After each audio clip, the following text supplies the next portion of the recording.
Fear and pain. That's your compass, guys. That's your compass, all right? The direction that you need to be going in is in the direction of fear and pain, So it's kind of funny because in the last few years, I sort of lost my way, right? I mean, I know a lot of you guys know that.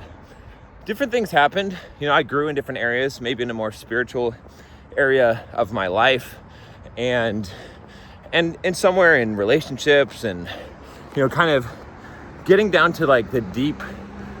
I would say in the past few years, what I've purged more of myself is the need of significance, as Tony Robbins would say, right? You've got 6 basic human needs that everyone needs to have fulfilled, and they prioritize them in different ways.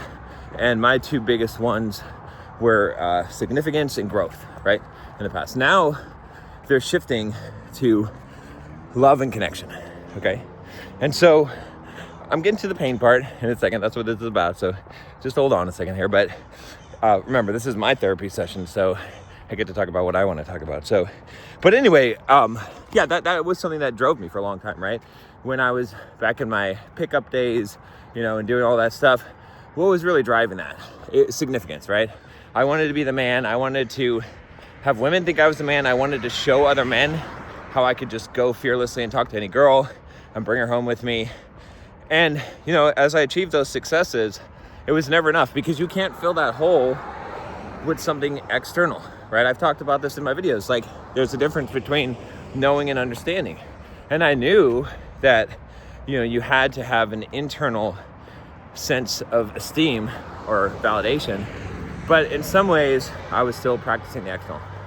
Which kind of leads me into what I'm talking about today in this video, which is that I was avoiding my main compass in life, right? Which is fear and pain. So the thing that should determine your direction you go in life, right? The compass that you should have should be fear and pain. That's the direction you always want to go, right? I just finished a tough workout today. Oh God, brutal sprint workout. My coach man, he's mean. He's straight up harsh, right? I just came back from Tony Robbins seminar and he had me do 3 workouts that day. And then today is or the next day, 2 days later, I'm doing a brutal sprint workout, right? My knee is still, coming from surgery. He's like, hey, you're going to bust this fucking shit up, right? My ankle's still rolled, but hey, I did it, right? But the thing about it is that, it made me just realize how good it feels to just push into the pain. Because when I woke up this morning, oh God, my wife, she's got a fever, so she's kind of sick, and I was tired. I still needed more sleep. I had to wake up in the middle of the night, give her some medicine and stuff. And, that alarm clock goes off at 5:40. I'm laying there in bed and I'm like, I want to just get some more rest. I know I've got this brutal workout, but my day is packed. Finally, I'm just like, dude, who the fuck are you? You got to get up and you got to go because you're, this is you. Like, you got to move in the direction of pain, right? And there's some fear too, right? There's fear here too, because when I look at this workout and it's like, I'm going to be doing these really nasty sprint sessions, I'm scared. I'm scared of the pain. I'm scared of, will I be able to complete it? Will I puss out on this? But I get myself up and I go. And the reason why is because I know that constantly moving in the direction of fear and pain is also the direction of growth, right? And so when you're moving in that direction of growth, that's when you're really living your life. That's when you're going to feel the most fulfilled in life, is when you're actually doing that, right? And it's something that's not easy to do, right? To constantly choose to move into pain, right? Think about how much we try to avoid pain. I was just listening to some sales training while I'm doing this run. Kind of crazy, but he's talking about the 2 biggest motivators for humans is pain and the fear of future pain, right? Not really pleasure, right? We motivate by pleasure, but a lot more by pain. We think more in the negative. And so our natural instinct is to avoid the pain, right? I don't want to do another set of this hard sprint that's going to hurt like hell and burn and feel that lactic acid burn in my body and my stomach. But I'm going to do it anyway because I know that that's the direction that I need to go, right? And so if you're stuck, you don't know where to go in life, go do the thing you don't want to do. Go do the thing you've been avoiding. Do the thing you're afraid to do, the thing that's painful for you, right? It's kind of crazy, my story of how I became an ultra runner, right? Like a marathoner, ultra runner, right? I've run 50-mile races before, because what actually happened was, I've always been pretty big into fitness, lifting weights, doing all that stuff, and I hated running. I just hated it, right? I would run like 5K, like 3.1 miles, like 3 times a week, never got better at it, did that for years just to do my cardio, right? I hated it, wasn't good at it.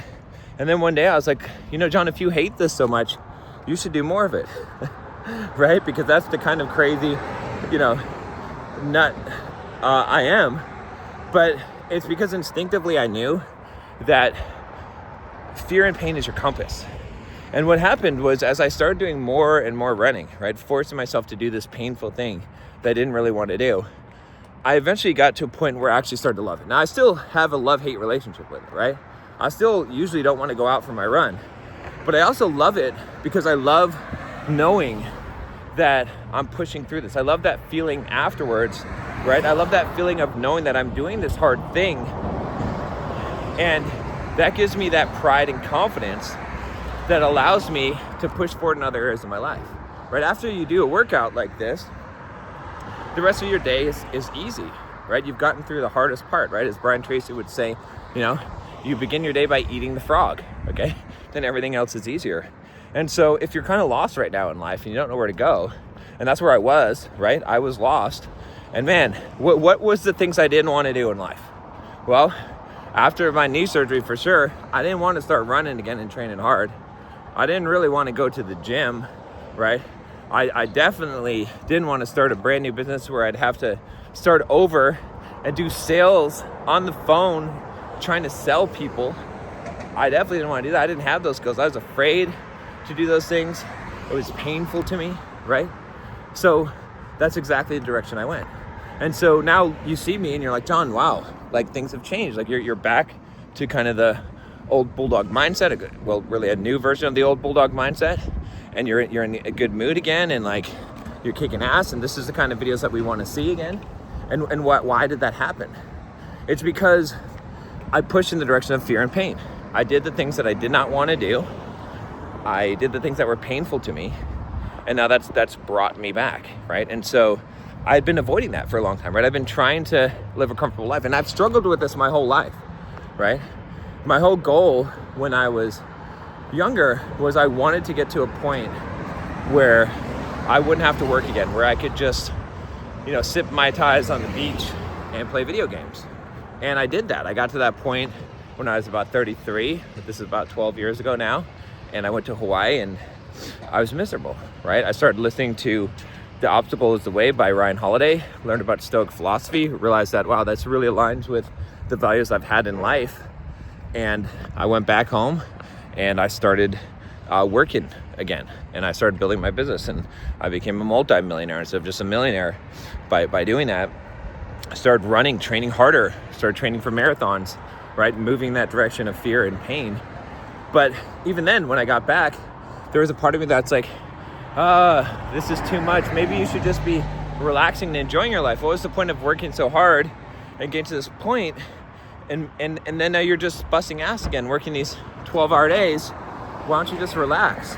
And so I would try to do that. I tried to get appoint a CEO of my Simple Programmer company.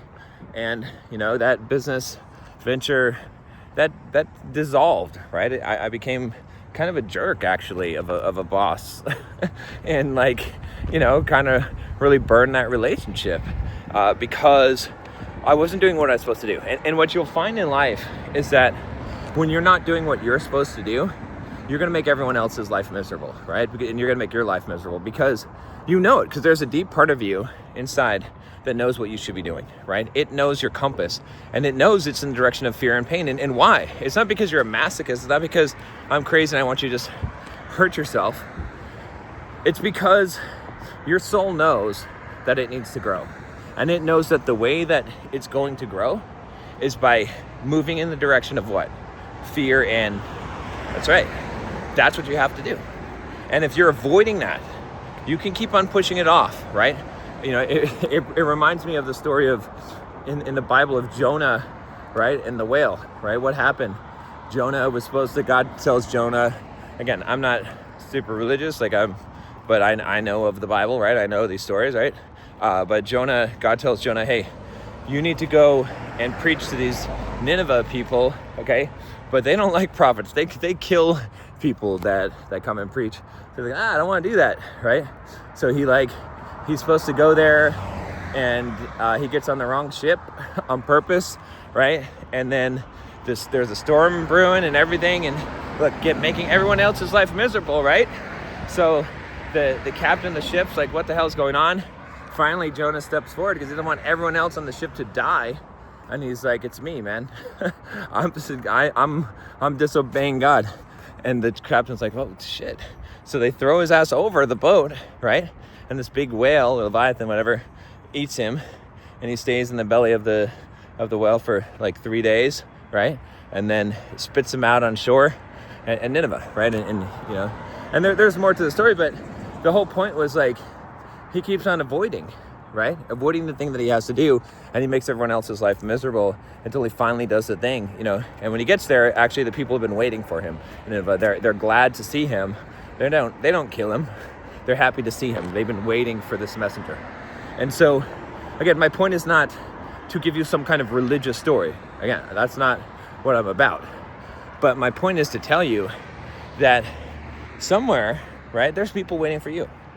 They're waiting for you to do what you're supposed to be doing, man. And you're just avoiding it because you don't like pain and you don't like fear. And I get it. I don't like pain. I don't like fear either. We're built to dislike those things, but we're also built to grow from those things. And if you keep on avoiding what you're supposed to do in life because you're afraid, right? And I had a guy just the other day, man, in fact, it was religious. I was on a sales call with him, trying to help him to grow his career as a software developer, you know, with my Rockstar Developer University, and he was all on board. He wanted to do all these things. You know, he kept on waffling on this, and then he sent me this email talking about he doesn't want to have pride, and he doesn't want to make too much money and be greedy and all this stuff. He wants to make sure my values align. And so we get in a call. I address all of his concerns, right? I even tell him about the parable of the talents of the 3 servants. And, you know, and anyway, after that, he sends me another email, and he tells me that, he prayed about it, and this is not the right thing, and he needs to pursue not the things of this world, and all of this BS, right? Again, I'm not against any kind of, I'm like, hey, if you want to be a pastor, go be a pastor. That's fine. That's cool. Like, I support you in that. But if you're trying to be a software developer, I know that God, right, however you believe in God, would want you to be your best. And I know when I'm seeing this, right, when I'm hearing this guy, and I gave him a video that probably pissed him off, but I told him the truth, and I said, dude, you're lying. You're lying to yourself. You're afraid. The reason why you're not doing this is not because you think it's not the right thing to do. It's because you're afraid. You're scared, okay? And it's okay to be scared, but we got to conquer those fears. We got to push through those fears. That's what's key. And so I'll leave you with this, right?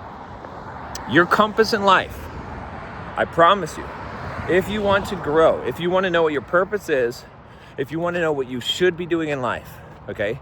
And I'll tell you this, that I have experienced the most growth. Everything that I have achieved in life, right? Everything I've accomplished has come from pushing into fear and pain. It hasn't come from avoiding it. All of the actual misery, the suffering I've had in life, right? Because there's a difference between suffering and pain. Suffering is optional, pain is not. All the suffering I've had in life have come from me avoiding fear and pain. And when you avoid fear and pain, the same thing will happen to you. You will suffer, other people will suffer.